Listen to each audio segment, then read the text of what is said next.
Thank you, Mr. Speaker and members. Request permission to ask a question of the author. Without objection, sir.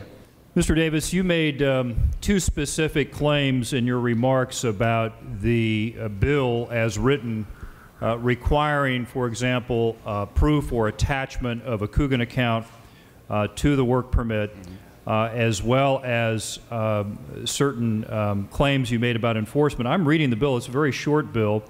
I also know something about how this is implemented because two of my children work in the entertainment industry and would have to pay under this proposal. My understanding is the Coogan permit is not, in fact, required to be attached to the work permit. There is no current requirement, and since your bill doesn't mention that, I'm at a loss to understand how you could claim that your bill requires the attachment of proof of a Coogan account to the work permit when that's not in current law. If you'll note in my last answer, I said that we will be amending the bill in the Senate to indicate specifically that.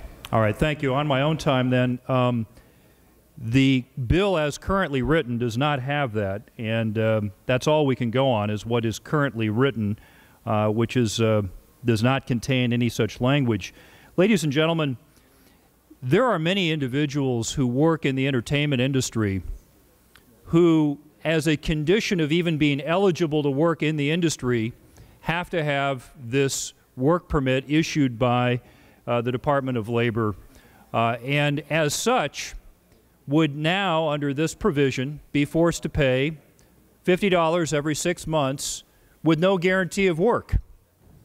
In the case of my own experience, I understand that before even being allowed to show up on the set, you have to have all your paperwork in order, even before they will even consider calling you, meaning that for some families, they could outlay $50 every 6 months, go through the paperwork drill, and never get called for work.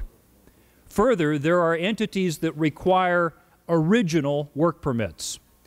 I have one child, for example, that has two different agencies that require, two different employers that require originals.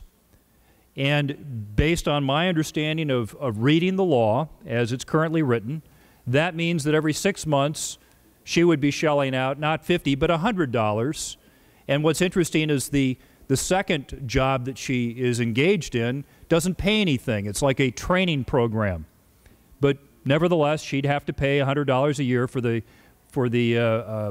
benefit of getting paperwork from the state for a training job that doesn't pay anything. Ladies and gentlemen, what this is it amounts to a fee to work. And I'm aware of no other jobs in the private sector that are not professional jobs. We're not talking about doctors or lawyers or accountants, you know, individuals whose careers or professions are closely managed by the Business and Professions Code. Rather, these are children. And we have to understand that the current costs for managing this program at the state level, and it's been going on for quite some time, are about $1.1 million a year, and that this fee would raise a purported $3 million a year, and that's assuming that a lot of people don't end up just giving up and not applying for the work permit because of the cost. So one might assume a certain elasticity that might, in fact, result in less revenue coming in. Mr. DeVore, 30 seconds. So, ladies and gentlemen, I just think it's very important that you understand that what you are levying if you approve this bill is what amounts to be an effective fee of $100 per child per year per employer.